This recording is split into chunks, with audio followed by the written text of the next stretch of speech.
The bridge of the GSV Determination hummed with quiet efficiency as Captain Elena Rodriguez studied the tactical display.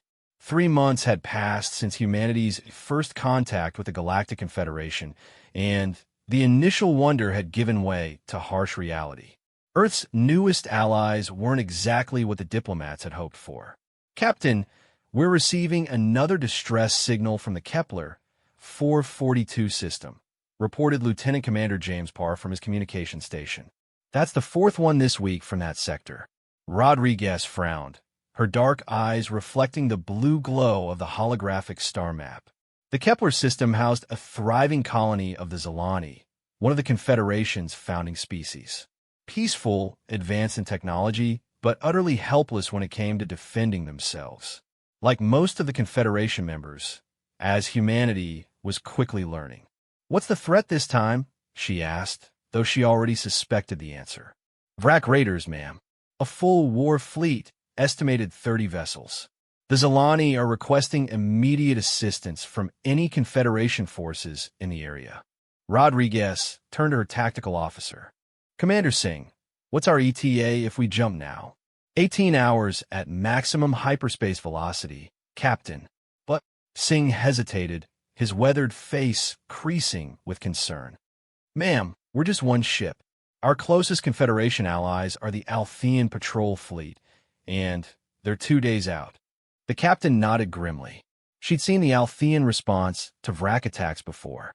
They would arrive, assess the situation, file reports, and ultimately negotiate some form of tribute payment to make the raiders leave. It was how the Confederation had operated for centuries. Avoid direct confrontation, minimize casualties through diplomatic solutions, preserve the greater peace. It was also why the Vrak had grown bolder with each passing year. "Captain," Park spoke up again, "the Zilani are specifically requesting human assistance. They're saying they don't want another Althean negotiated settlement." Rodriguez felt a familiar fire kindle in her chest. 3 months ago, when Earth had been invited to join the Confederation, humanity had been told they were joining a great alliance of advanced civilizations.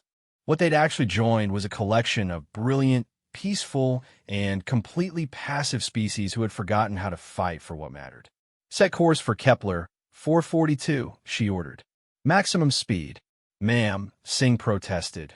"Regulations state that solo engagement with superior forces should only occur with Confederation Council approval. The Confederation Council is 6 days away by hyperspace relay." Rodriguez cut him off. By the time they finished debating whether to send a strongly worded letter to the Vrak hegemony, there won't be any Zilani left to save. The bridge fell silent except for the quiet hum of the ship's systems. Rodriguez could feel the weight of her crew's attention. The Determination was humanity's first deep space vessel, built with the best of both human and Confederation technology. Her crew of 300 represented the finest Earth had to offer, and they were about to face their first real test as galactic citizens. "You have your orders," she said firmly. "Execute jump sequence." The journey to Kepler 442 gave Rodriguez time to study everything Earth's intelligence services had gathered on the Vrak. They were an ancient species, one of the oldest in the galaxy, with technology that had barely advanced in millennia. What made them dangerous wasn't innovation.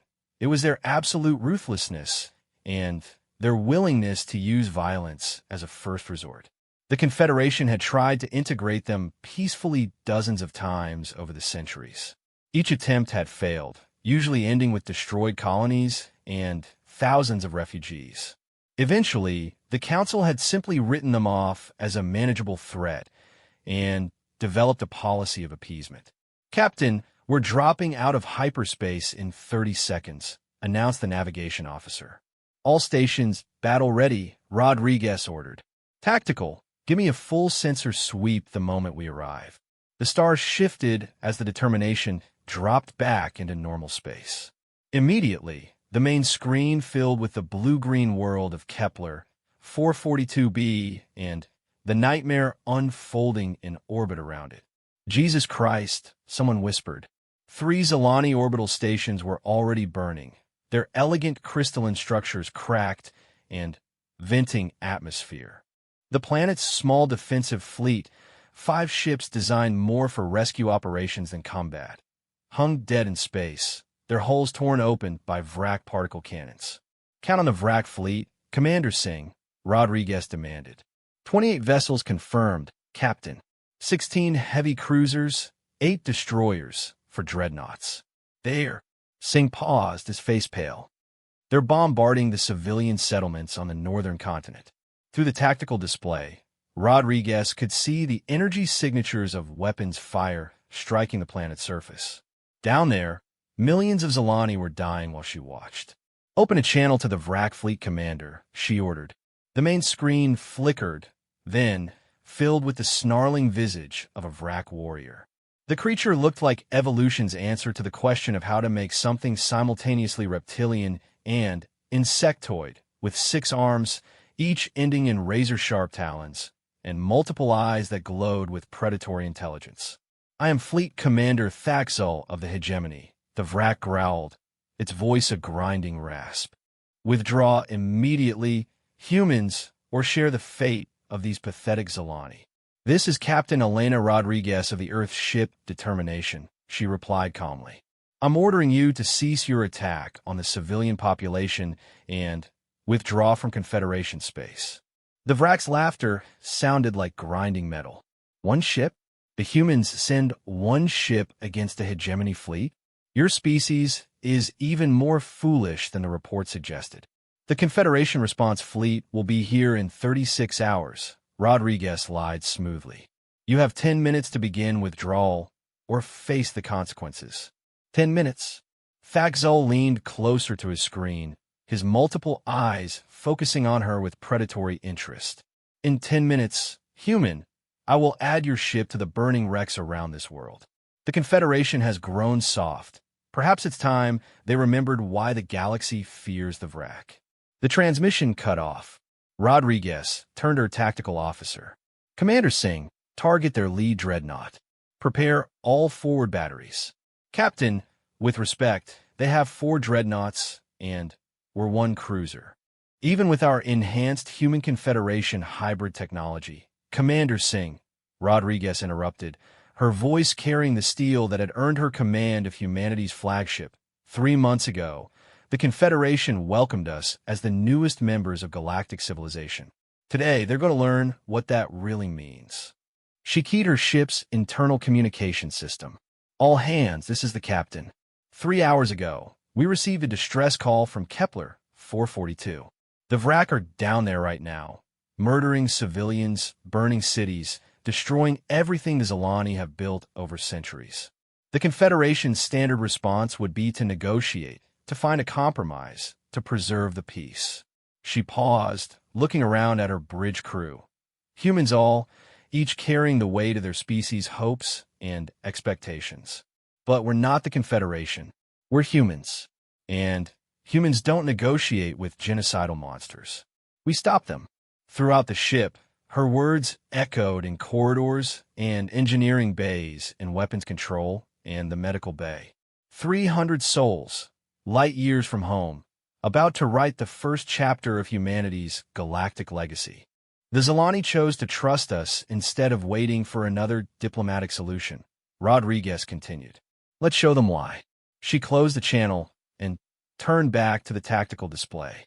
28 Vrak warships hung in space like a constellation of malevolence, their weapons still firing on the defenseless planet below. "Commander Singh, let's introduce our new neighbors to human warfare. Target the lead dreadnought and fire." The Determination's forward batteries spoke first, not with the elegant energy beams favored by most Confederation species, but with something far more primitive and devastating. Humanity had brought their own innovations to galactic technology, and chief among them was the principle that sometimes the best way to solve a problem was to hit it really, really hard. The magnetic acceleration cannons fired tungsten projectiles at a significant fraction of light speed. The Vrak dreadnought shields, designed to deflect energy weapons, barely registered the physical impacts before the ship's hull began to buckle and tear. "Direct hits on target 1," Singh reported, his voice carrying a note of amazement. Their shields are failing. Continue firing. Helm, evasive pattern Delta. Make us hard to hit. The determination dove and rolled through space with an agility that caught the Vrak fleet off guard. Most Confederation ships fought at long range, trading careful shots with minimal maneuvering. The human vessel moved like a fighter pilot's fever dream, closing distance while maintaining a withering barrage. Vrak fleet is responding, Singh announced. Multiple ships converging on our position. The main screen filled with incoming fire, particle beams, and plasma bolts that turned space into a deadly light show. But the human ship's pilot, Commander Sarah Chun, had trained on Earth's asteroid belt, dodging debris at speeds that would liquefy most species. She wove between the attacks like a dancer, bringing the determination close enough to unleash its secondary weapons. Torpedo bays, fire at will, Rodriguez ordered. Unlike the sophisticated guided munitions used by other species, human torpedoes were stupendously simple devices. Nuclear warheads with basic guidance systems, designed on the principle that if you can't outsmart something, you can always try to blow it up with atomic fire. The first dreadnought disappeared in a flash of nuclear light. Across the Vrak fleet, there was a moment of stunned silence. In 3 centuries of raiding Confederation worlds, no one had ever simply deleted one of their capital ships in the opening moments of combat. Target the second dreadnought, Rodriguez ordered. And somebody give me a damage report. Minor hull scoring on Deck 7 and 12 came to response from engineering. All systems operational. That was the other thing the galaxy was learning about humans. They built their ships like they built everything else, to take damage and keep functioning. The determination had been designed by a species that had spent centuries perfecting the art of warfare, and it showed in every armored bulkhead and redundant system. Second dreadnought is changing course, Singh reported. They're trying to get out of torpedo range. Then we follow them in. Helm, pursuit course. Let's show them how Earth dogs hunt. What followed was less a space battle than a masterclass in applied human stubbornness. The determination chased the Vrak fleet through the Kepler system like a terrier harassing a pack of wolves, striking and fading, never giving them a chance to coordinate their superior numbers. The humans had studied every battle the Confederation had ever fought with the Vrak, and they'd noticed something the peaceful species had missed. The Vrak were bullies, used to facing opponents who would eventually negotiate or retreat. They had no experience fighting someone who simply refused to stop. Captain, the Vrak are pulling back from the planet, Park reported. Their bombardment has ceased. Good. Stay on them. Don't give them time to regroup. The running battle continued for 3 hours, with a single human ship systematically dismantling a fleet 8 times its size. It wasn't just superior technology or tactics. It was the complete difference in mindset. The Vrak fought to dominate. The Confederation fought to survive, but humans fought to win. When it finally ended, 19 Vrak ships hung dead in space, including 3 of their 4 dreadnoughts. The remaining 9 vessels limped away into hyperspace, their fleet commander's final transmission a stream of threats and promises of vengeance that Rodriguez listened to with cold satisfaction. Damage report, she ordered as the last Vrak ship vanished into hyperspace. Hull breaches on 6 decks, all sealed. Weapons systems at 80% efficiency. Engineering reports all major systems operational. Casualties, 14 wounded, none fatal. Rodriguez nodded, then turned to communications. Open a channel to the Zalani colony. The main screen filled with a crystalline being whose body seemed to be made of living gemstone, beautiful and utterly alien. When it spoke, its voice carried harmonics that made the bridge crew think of wind chimes in a gentle breeze. Captain Rodriguez of the humans, the being said, its tone carrying something Rodriguez had never heard from a Confederation species before, awe. I am Governor Schultisera of Kepler 442. On behalf of all Zalani, I must express our amazement at what we have witnessed.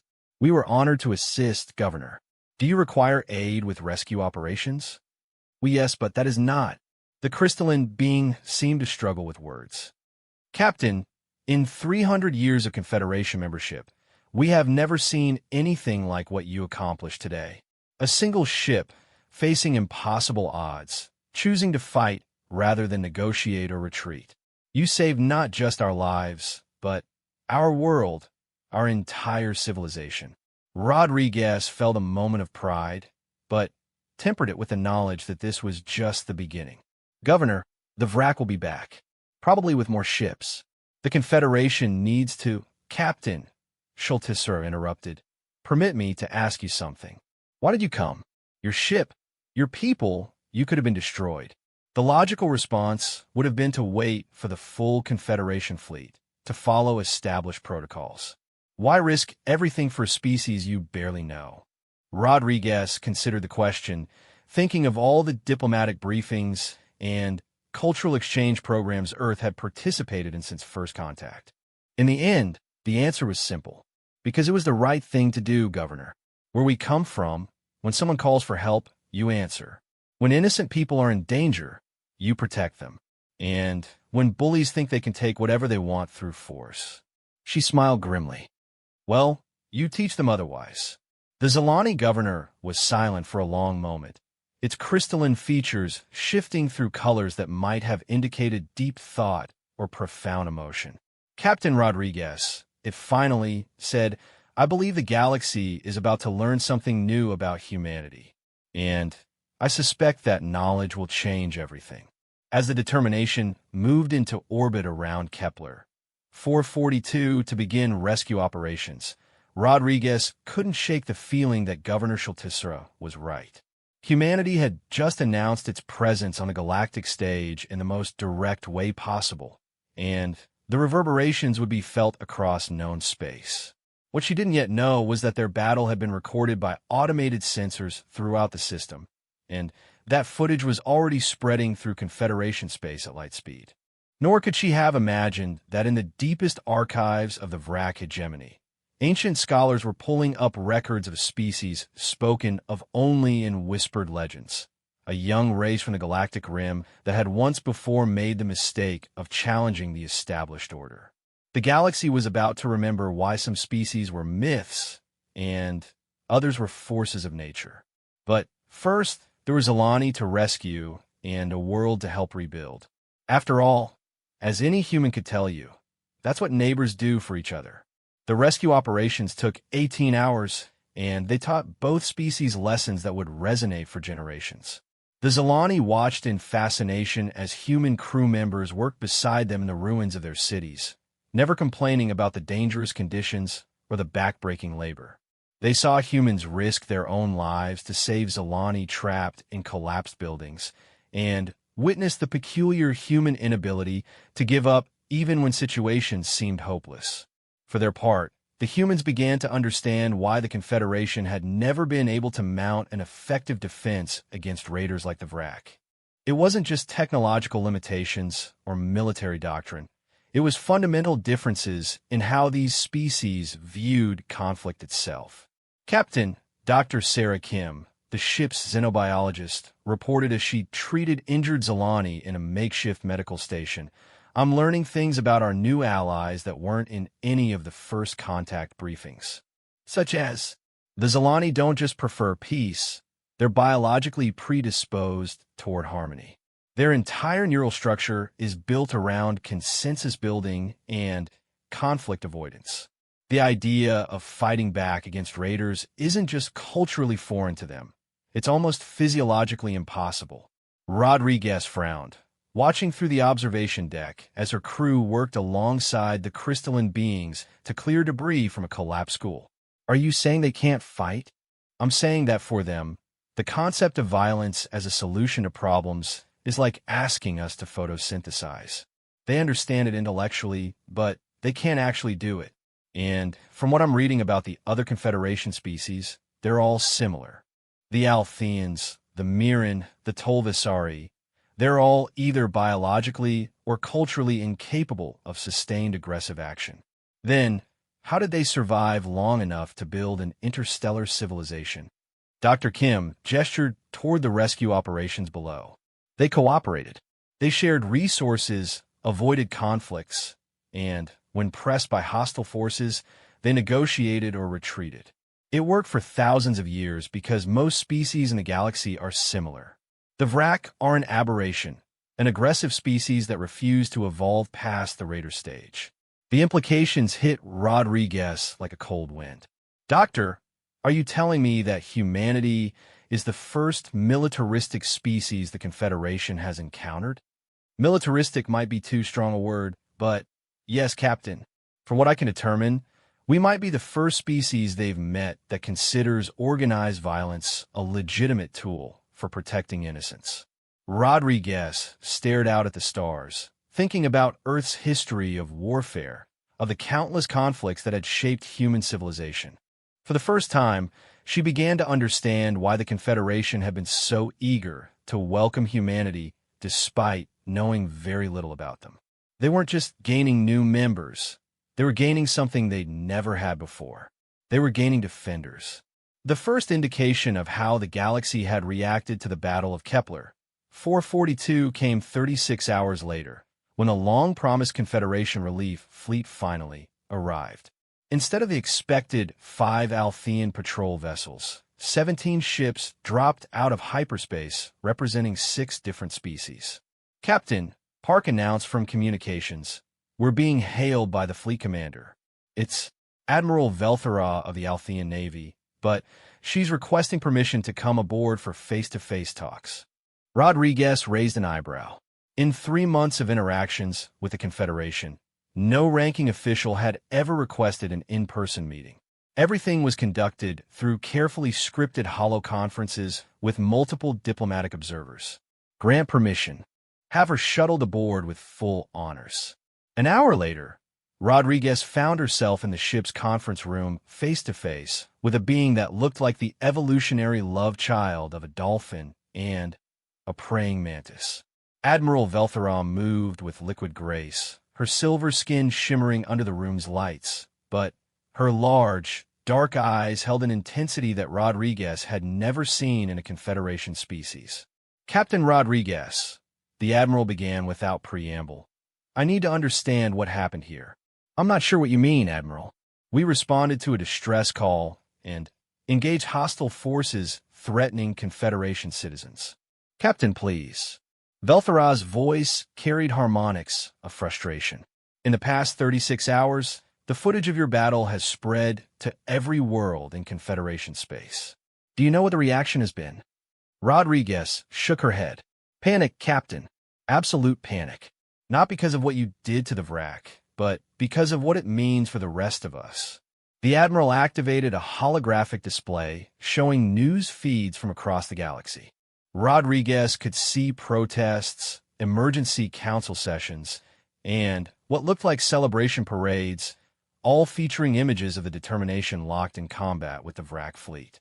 "For 3,000 years, Velthara continued, the Confederation has existed on the principle of peaceful coexistence. We negotiate, we compromise, we find solutions that allow everyone to live in harmony. It has given us the longest period of galactic peace in recorded history." "That's admirable, Admiral, but you've just demonstrated that there's an alternative to negotiation with species like the Vrak. You've shown that it's possible to simply stop them." The Admiral's voice carried a note of wonder mixed with fear. "Captain, do you understand what you've done? You've introduced the concept of military victory to a galaxy that had forgotten such things were possible." Rodriguez felt a chill of understanding. The panic isn't about the Vrak being defeated. It's about what happens next. Exactly. Half the Confederation is calling for immediate military expansion, demanding that we build fleets like yours and actively hunt down raider groups. The other half is terrified that we're about to abandon everything that made our civilization possible and descend into a galactic war. Admiral Velthara stood and walked to the conference room's viewport, staring out at the blue-green world below where human and Zalani crews continued their rescue work. "Captain, I need to ask you something, and I need an honest answer. Is this what humanity intends? To turn the Confederation into a military alliance? to teach us to solve our problems through force of arms. Rodriguez considered the question carefully. It was more complex than the Admiral realized, touching on fundamental differences between species that had taken very different evolutionary paths. Admiral, she said finally, humans don't seek conflict. But we've learned over thousands of years that sometimes peace can only be preserved through strength. The Vrak attacked the Zilani because they knew no one would stop them. Now, they know someone will. And if they return with larger fleets? If other raider species follow their example? Do we build bigger weapons, recruit more soldiers, turn space itself into a battlefield? No, Rodriguez said firmly. We make it clear that attacking peaceful civilians will have consequences. Not negotiations, not tribute payments, not diplomatic protests, consequences. Admiral Velthara was quiet for a long moment, then turned back to face the human captain. Captain Rodriguez, the Confederation Council has asked me to deliver a formal request. They want you to return to the capital world for extensive debriefing. They want to understand human military doctrine, your strategic thinking, your willingness to use force. Are we in trouble, Admiral? A sound that might have been laughter came from the Althean officer. Captain, 3 species have already submitted formal requests to exchange military observers with humanity. The Mirren Federation wants to purchase human weapon designs. The Tolvasari are asking if Earth would be willing to establish a joint defense academy. She gestured toward the holographic displays, still showing news feeds from across the galaxy. You're not in trouble, Captain. You've become the most sought-after allies in Confederation space. The question is whether humanity is prepared for what comes next.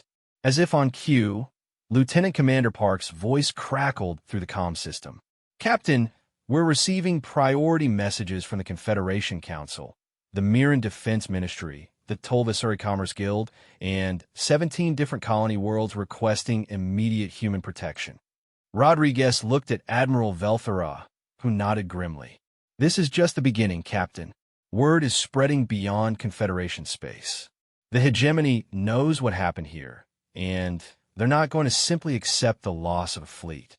They'll retaliate, probably against human targets. Let them come, Rodriguez said quietly. Captain, you don't understand. The hegemony has thousands of ships, entire armadas built for conquest and destruction. If they decide humanity is a threat to their expansion, Admiral, Rodriguez interrupted, with all due respect, I don't think you understand. You've spent 3,000 years building a civilization based on the hope that reasonable beings can coexist peacefully.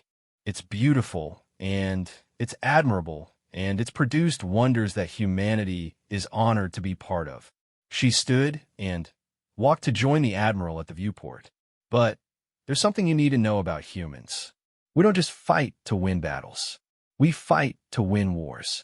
And when someone threatens innocent people, we don't stop fighting until the threat is eliminated permanently. Admiral Velthara studied the human captain with those large, dark eyes that had seen centuries of careful diplomacy and peaceful solutions. Captain Rodriguez, she said finally, I believe you're about to teach the galaxy something it forgot long ago. The question is whether any of us will survive the lesson. As the 2 officers watched, a Zilani construction crew working alongside human engineers managed to restore power to a section of the damaged city below. Lights began flickering on in buildings that had been dark since the Vrak attack, and even from orbit, they could see figures moving in the streets, survivors emerging from shelters, beginning the long process of rebuilding their lives. Admiral, Rodriguez said softly, look down there. Those lights coming back on, those people starting to rebuild instead of evacuating to another world. That's what we're fighting for. Not conquest, not territory, not dominance.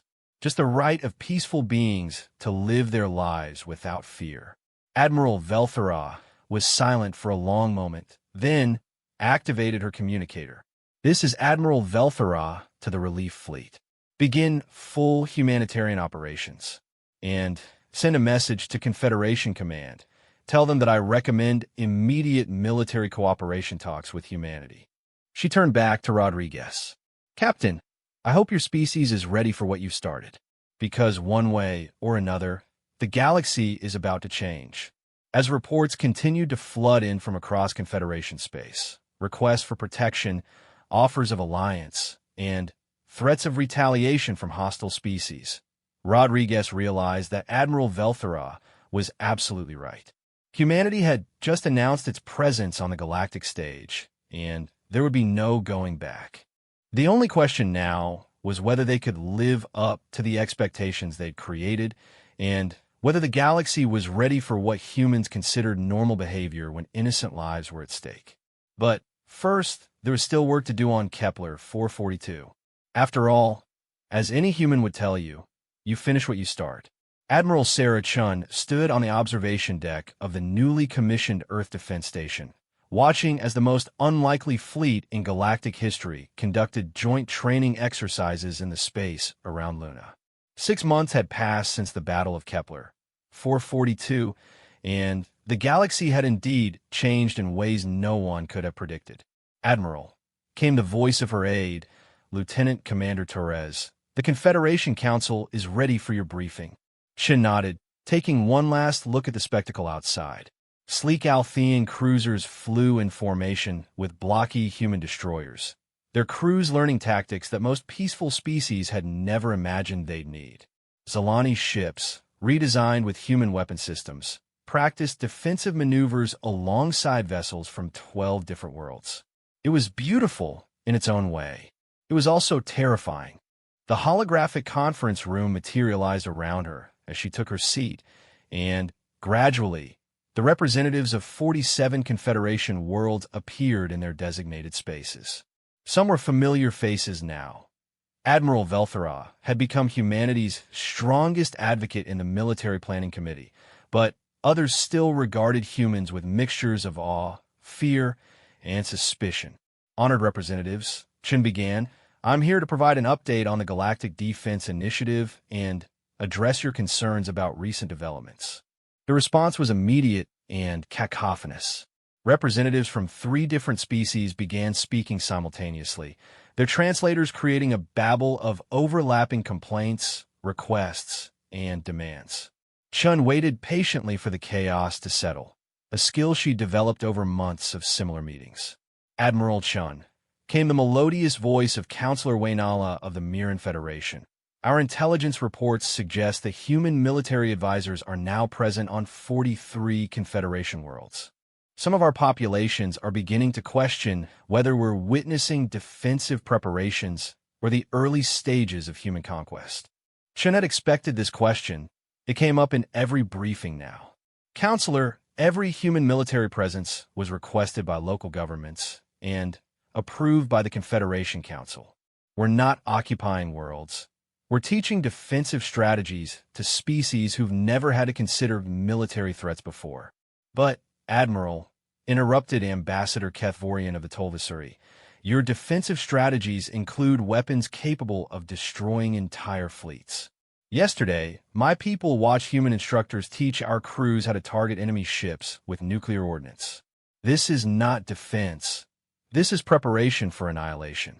The accusation hung in the digital space like a toxic cloud. Chin had grown used to these conversations, but they never got easier. How do you explain the human concept of peace through strength to species that had evolved past the need for strength?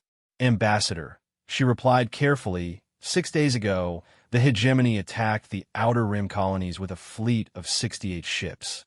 The combined Confederation Human Defense Force of 12 vessels not only repelled the attack, but captured 3 Vrak command ships intact. Total casualties, 47 wounded, none killed. 6 months ago, a Vrak attack on that scale would have resulted in the complete destruction of 3 star systems. She activated a holographic display showing casualty statistics from the past half year. The numbers were stark and undeniable.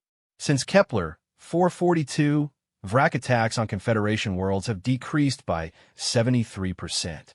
Pirate activity in the Outer Rim is down 80%. For the first time in 3 centuries, civilian shipping doesn't require armed escorts in 15 previously hostile sectors. Because you've turned space into a war zone.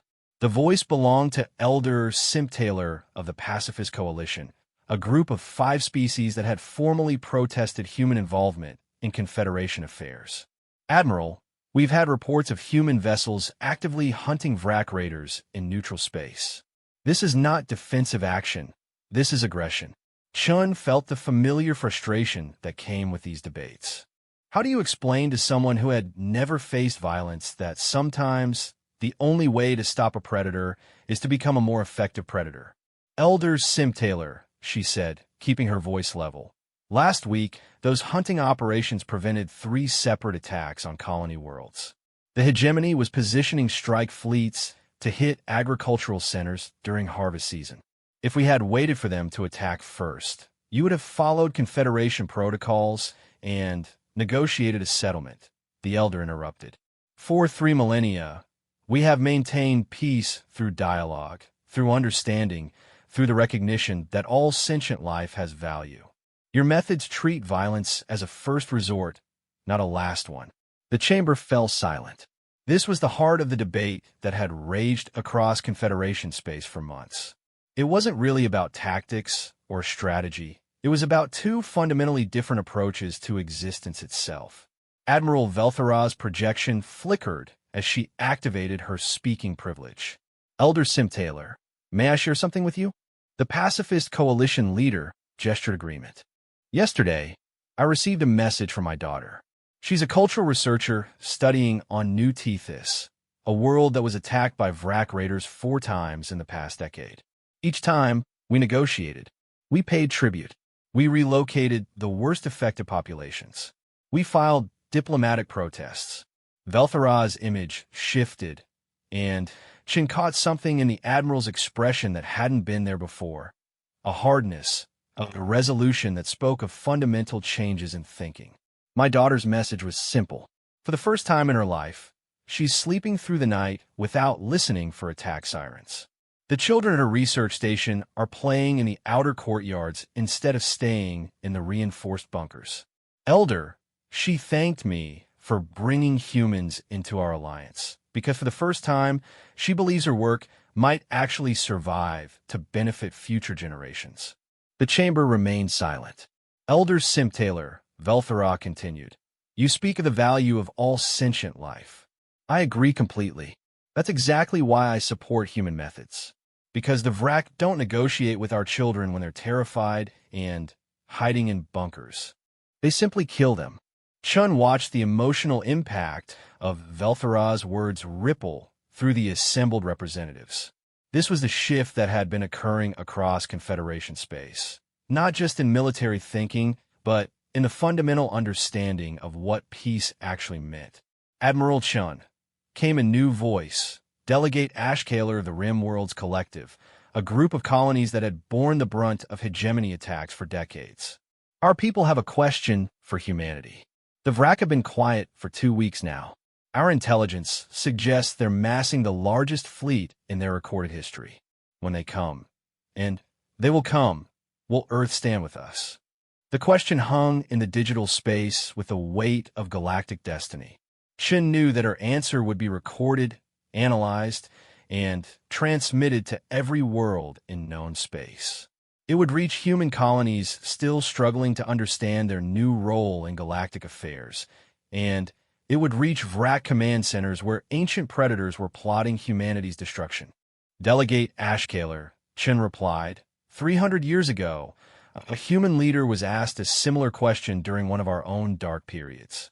She said that we would fight them on the beaches, we would fight on the landing grounds, we would fight in the fields and in the streets. We would never surrender. She stood, her image flickering slightly as the holographic system adjusted to her movement. I give you the same answer today. When the hegemony comes, not if, but when they will find that attacking our allies is the same as attacking Earth itself. We will fight them in the asteroid belts and in the deep space between stars.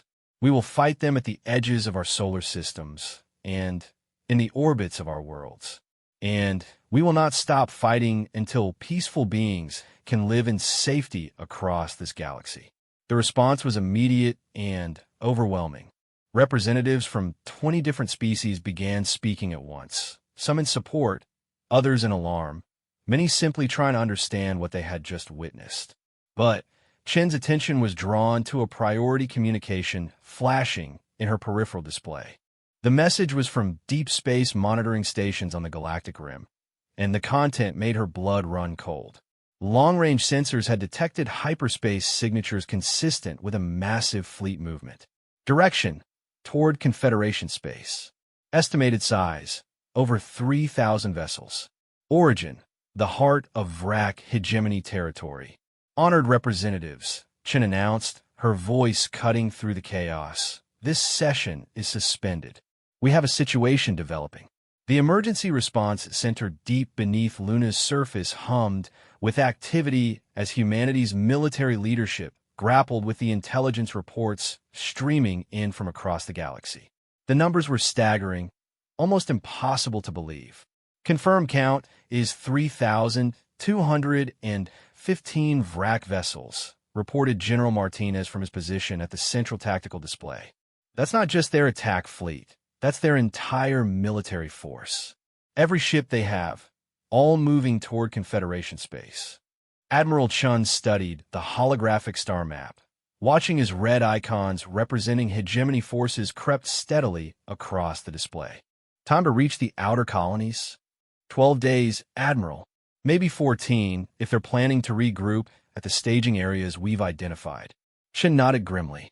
2 weeks to prepare for the largest military engagement in galactic history. Around the command center, her staff worked frantically to coordinate with Confederation forces, but the numbers were sobering. Even with their new human-trained capabilities, the combined fleet could muster barely 600 ships. Admiral, came the voice of Captain Rodriguez, recently promoted after her actions at Kepler 442, we're receiving priority transmissions from Earth Command. The President wants an immediate assessment of our strategic options. Chen looked around the command center, taking in the faces of officers who had been thrust into a situation that would have challenged military leaders from any era of human history. They were facing an enemy with overwhelming numerical superiority, defending allies who were still learning how to fight, trying to protect an area of space so vast that conventional tactics seemed meaningless.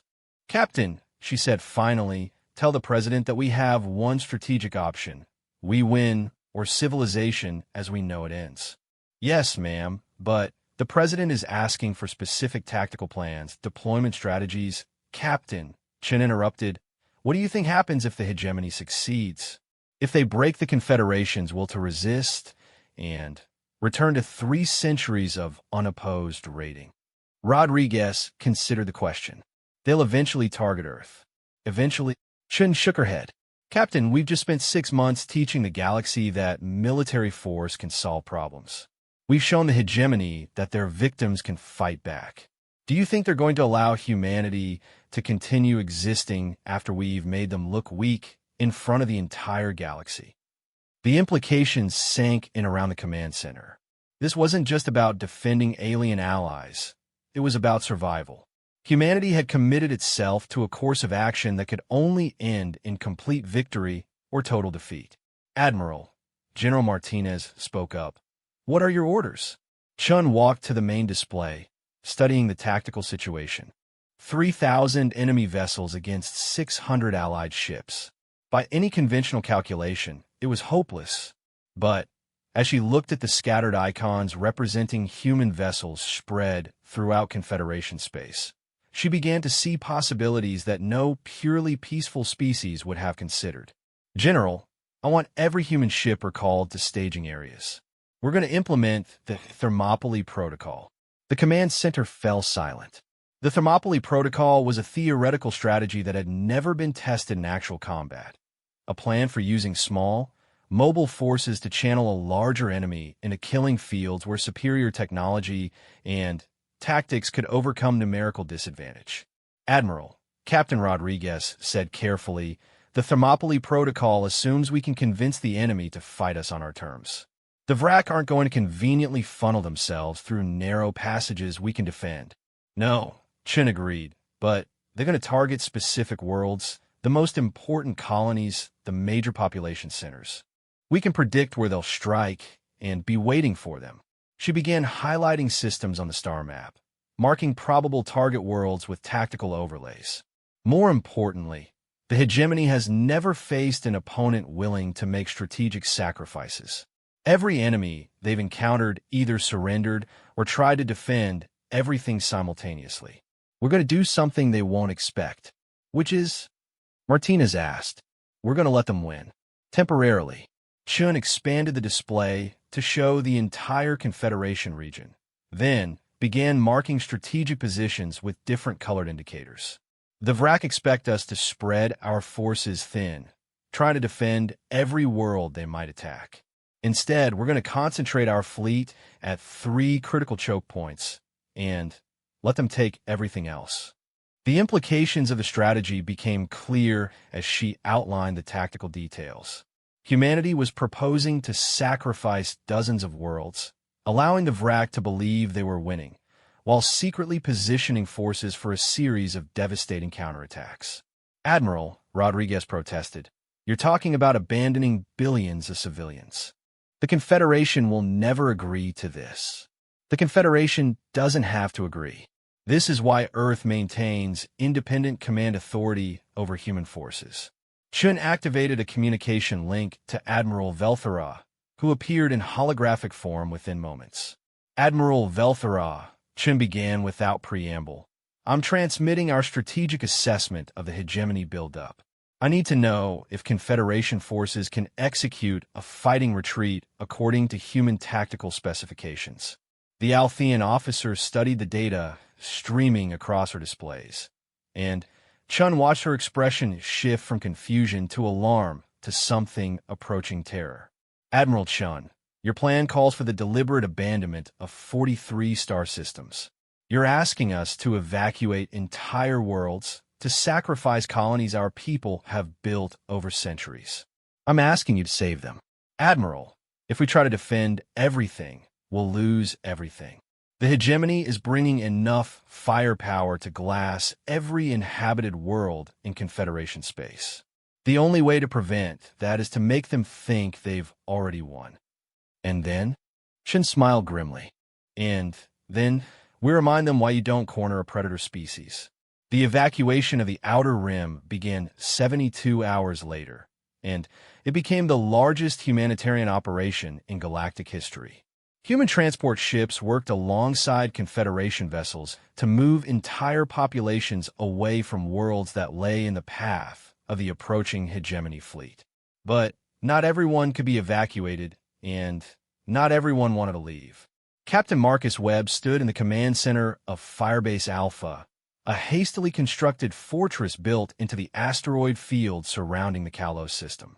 Around him, a mixed crew of human military specialists and Confederation volunteers monitored the sensor displays showing the approach of the first hegemony strike force. Contact bearing 047, distance 18 million kilometers, and closing, reported his tactical officer, Lieutenant T'Challa of the Mirren Federation. It had taken the crystalline being 3 weeks to master human tactical terminology, but now she spoke the language of warfare with the fluency of a born soldier. Confirm count. Webb asked. 137 vessels, sir.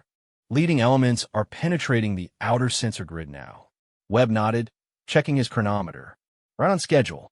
The Vrak were nothing if not predictable. They always hit the most obviously defended targets first, seeking to demonstrate their power through overwhelming displays of force.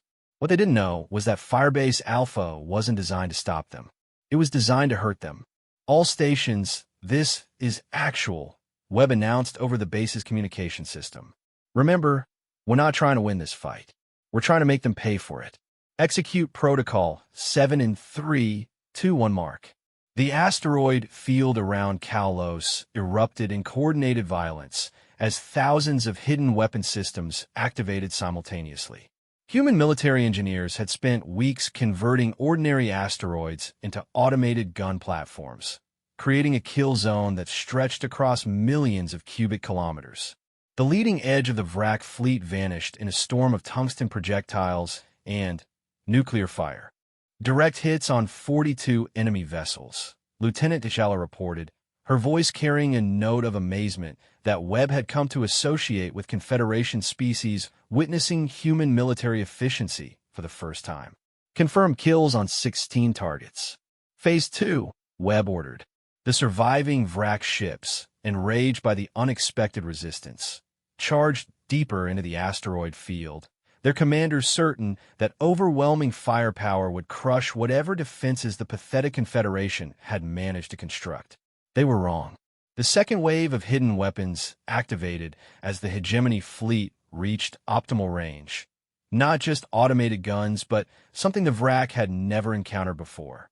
Human engineers had weaponized the asteroids themselves, turning them into massive kinetic projectiles that accelerated toward enemy ships with devastating effect. Additional confirmed kills, ZHALA announced.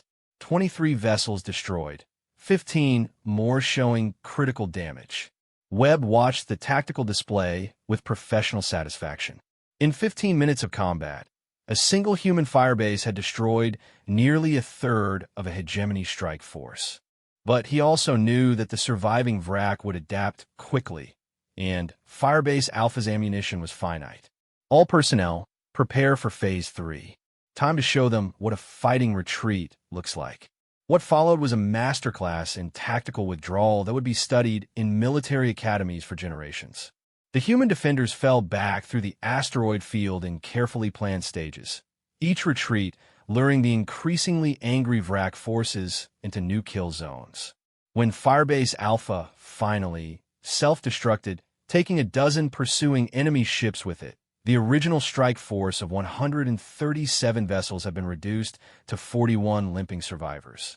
Captain Webb and his crew escaped in a modified transport that had been hidden in a hollowed-out asteroid, but their real victory wasn't in the ships they destroyed. It was in a message they'd sent.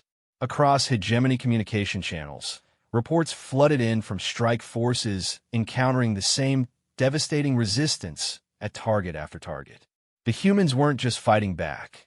They were making every attack cost more than the Vrak could afford to pay. For a species that had conquered through overwhelming force for millennia, it was their first encounter with an enemy that understood the economics of warfare. Every human they killed cost them 3 ships. Every world they took required resources that weakened their ability to hold it. But the real shock came when the main hegemony fleet reached what their intelligence suggested was humanity's primary defensive position, a massive fortified station in the Centauri system that appeared to house the entire human fleet. Fleet Commander Thaxol, survivor of the Battle of Kepler, 442, and now the hegemony's supreme military leader, studied the tactical displays with predatory satisfaction. Finally, he would face the humans in open battle, with numbers so overwhelming that no amount of tactical cleverness could compensate. All ships, attack formation, he commanded. Today we crush these upstart mammals and show the galaxy the price of defying the hegemony. 3,000 Vrak warships moved into assault position, their combined firepower capable of sterilizing entire star systems. Thaxol expected to see human vessels frantically maneuvering for defensive positions, or perhaps attempting a desperate charge against impossible odds. What he saw instead was something that would haunt his dreams for the rest of his life. The human fleet was a decoy. The massive fortification was a holographic projection. And every ship he'd brought to this final battle was now trapped in a carefully prepared killing field that stretched across 3 star systems. From hidden positions throughout the Centauri region, the real human fleet emerged like wolves stalking a herd of prey. 600 ships appeared from behind asteroids, inside nebulae, and from hyperspace coordinates that should have been impossible to calculate. But it wasn't just human vessels. Flying alongside Earth's finest were ships from 47 different species, all crewed by beings who had spent months learning human tactical doctrine, all united by the single principle that had transformed the galaxy. When someone threatened innocent life, you stopped them permanently. All ships, this is Admiral Chun, came the voice that would echo through history. Today, we end the threat of the Vrak hegemony. Today, we show the galaxy what peace through strength really means. The Battle of Centauri lasted 8 hours and changed the balance of galactic power forever. When it ended, the hegemony's 3,000-ship fleet had been reduced to fewer than 200 vessels, all of them surrendering or fleeing in panic. But, more importantly, the battle had demonstrated something that peaceful species across the galaxy had begun to understand in the months since Kepler 442. Humans didn't just fight to win battles. They fought to win wars. And when the cause was protecting innocent life, they never, ever stopped fighting until the threat was completely eliminated. As reports of the victory spread across Confederation space, a new era began. An age where peace wasn't maintained through negotiation or appeasement, but through the absolute certainty that those who threatened innocence would face consequences they couldn't survive. The galaxy had learned to fear humans not because they were cruel or aggressive, but because they were something far more dangerous. They were protectors, and they were very, very good at their job. 5 years after the Battle of Centauri, Ambassador Elena Rodriguez stood at the observation deck of the newly constructed Galactic Peace Station, watching something that would have been unimaginable just a decade earlier. Below her, former VRAC warriors worked alongside Confederation engineers to construct habitat modules for refugees from the Outer Rim conflicts. The transformation hadn't been easy, and it certainly hadn't been quick. But what humanity had accomplished in those 5 years would be remembered as the moment when the galaxy truly became civilized. Ambassador, came the voice of her aide, Commander Yuki Tanaka, the tribunal is ready for your final address to the assembled delegates. Rodriguez nodded, taking one last look at the scene below. The irony wasn't lost on her. She had begun this journey as a starship captain, and now she was ending it as Earth's chief diplomatic representative to a galaxy that had been fundamentally altered by human intervention. The Grand Assembly Hall of the Peace Station was the largest enclosed space humanity had ever constructed, designed to accommodate representatives from every known sentient species. As Rodriguez entered, she was struck by the sight of nearly 200 different alien forms arranged in careful groupings that represented not just political alliances, but something entirely new in galactic history. They were arranged by choice, not by species. Honored delegates, Rodriguez began, her voice carried by translation systems to beings who communicated through everything from harmonic vibrations to bioluminescent patterns. 5 years ago, we gathered here to address the threat of the VRAC hegemony. Today, we gather to formally establish the principles that will guide our shared future. In the front sections, she could see familiar faces. Admiral Velthara, now Supreme Commander of the Confederation Defense Force, sat beside General Martinez, who had become the galaxy's leading expert on interspecies military cooperation. Governor Schultisera of New Kepler represented the growing coalition of worlds that had experienced human protection firsthand. But it was the beings in the central section that represented the true miracle of the past 5 years. Former VRAC commanders sat alongside their old enemies, not as prisoners or conquered subjects, but as equal participants in the new galactic order. The VRAC integration protocol, Rodriguez continued, has proven that even the most militaristic species can choose cooperation over conquest when offered genuine alternatives to violence. She activated a holographic display showing the statistics that still amazed xenosociologists across the galaxy. Of the 200,000 VRAC survivors from the hegemony's collapse, over 80% had chosen to remain in Confederation space, accepting new roles as everything from cargo haulers to military advisors. Fleet Commander Thaxol, she said, nodding toward a figure who had once been humanity's greatest enemy. Would you please address the assembly? The massive VRAC rose from his specially designed chair. His 6 arms moving in what humans had learned was a gesture of respectful acknowledgement. When he spoke, his voice carried none of the menace that had once terrified peaceful species across the galaxy. Honored delegates, Thaxol began, his words translated into dozens of languages. 5 years ago, I commanded the largest war fleet in hegemony history. My purpose was conquest. My method was violence. My expectation was that the weak would always submit to the strong. He paused, looking around the assembly of beings who would once have fled in terror at his approach. I was wrong about everything. The statement carried weight that went far beyond simple admission of error. Faxol had become a symbol of the transformation that human intervention had made possible throughout the galaxy. The humans taught me something that my species had never understood, he continued. Strength without purpose is merely destruction. But strength used to protect others, to build rather than tear down, to preserve rather than conquer, this is true power. He gestured toward a section of the assembly where mixed crews from former enemy species worked together on joint projects. Today, my ships patrol trade routes to protect merchant vessels from pirates. My warriors train young beings from peaceful species in self-defense. My purpose has not changed. I still serve the strong. But I have learned that the strongest beings in this galaxy are those who choose to protect the weak.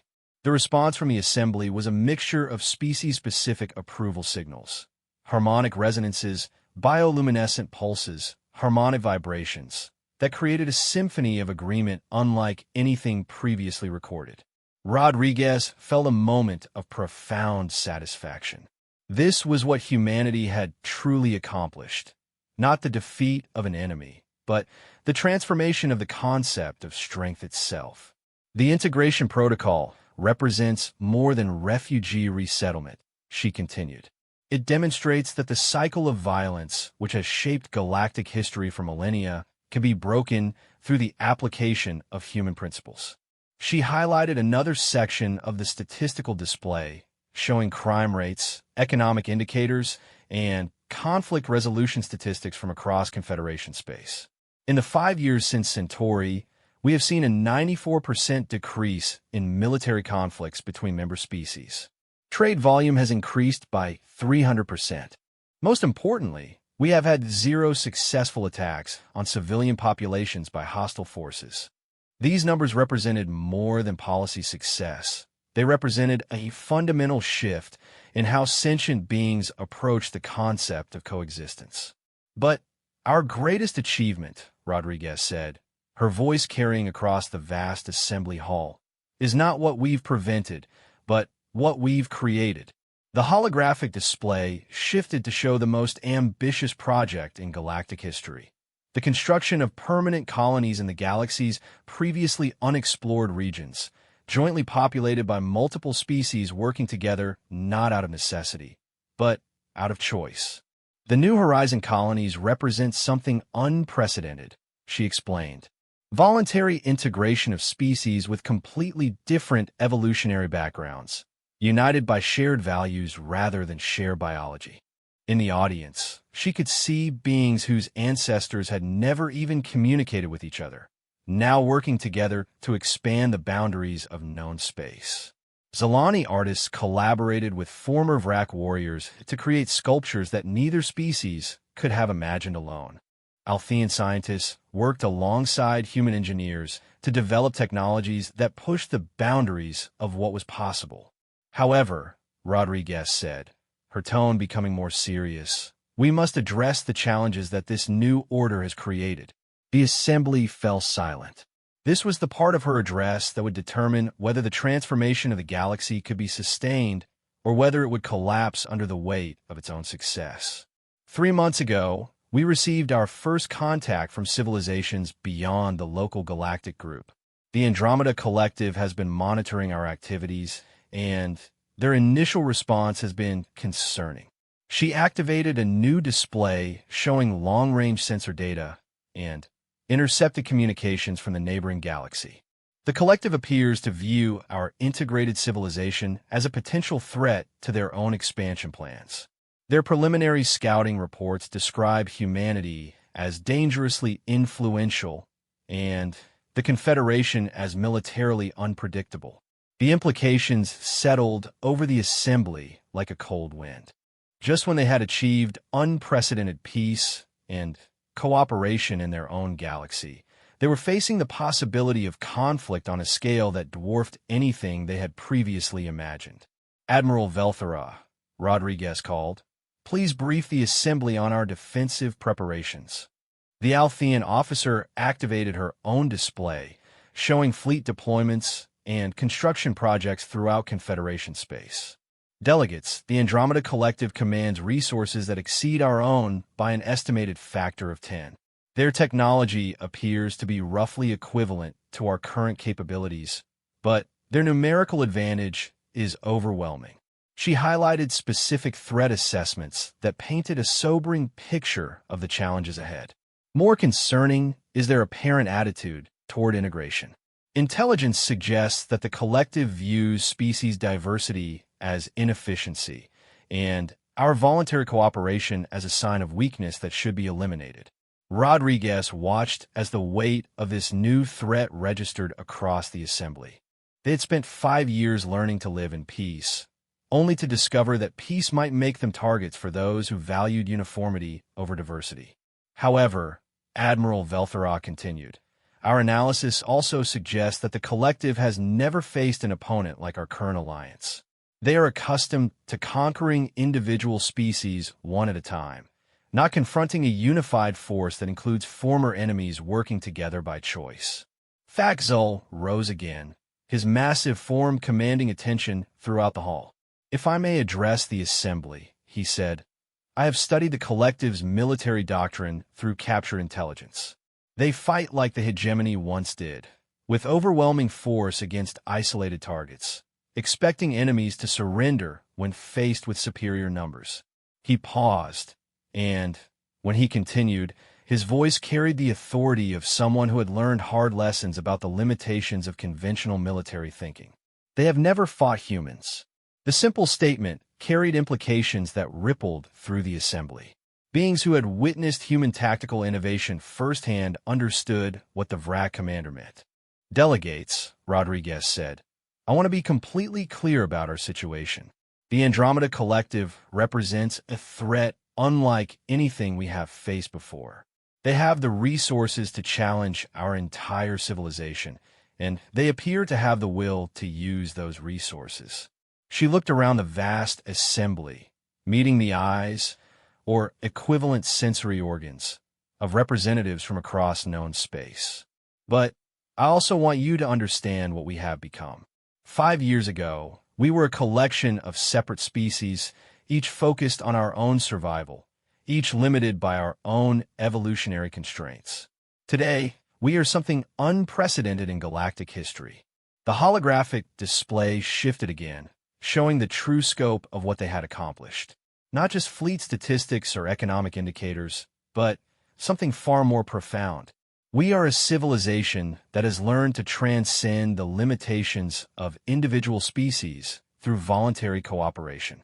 We combine human military innovation with Althean scientific precision, Zalani artistic vision with VRAC tactical experience, Mirren industrial capacity with Tolvesari commercial expertise." She gestured toward the mixed groups of beings throughout the assembly. "The collective may have superior numbers, but they have never faced an opponent that gets stronger through diversity rather than weaker. They have never confronted an alliance where former enemies choose to fight side by side, not because they must, but because they believe in something larger than themselves." Rodriguez paused, letting the implications settle throughout the assembly. "The question before us today is not whether we can defend our civilization. The question is whether we will." The response was immediate and overwhelming. Throughout the assembly hall, beings who had spent millennia avoiding conflict, who had evolved past the need for violence, who had built their societies on the principles of peace and cooperation, rose to indicate their unanimous agreement. They would fight, not because they wanted war, but because they had learned from humanity that sometimes the only way to preserve peace is to be willing to defend it with overwhelming force. "Then, let me share our strategic assessment," Rodriguez said as the assembly settled back into their seats. Admiral Velthera activated the main tactical display, showing defensive preparations that spanned multiple star systems. Operation Shield Wall represents the largest military construction project in galactic history.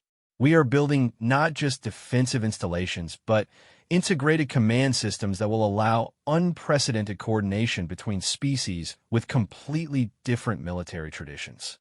The scope of the project was staggering. Entire solar systems were being converted into fortress networks, with defensive capabilities that combine the best innovations from every member species. But our greatest advantage, Velthara continued, is not our technology or our numbers. It is our understanding of human tactical doctrine.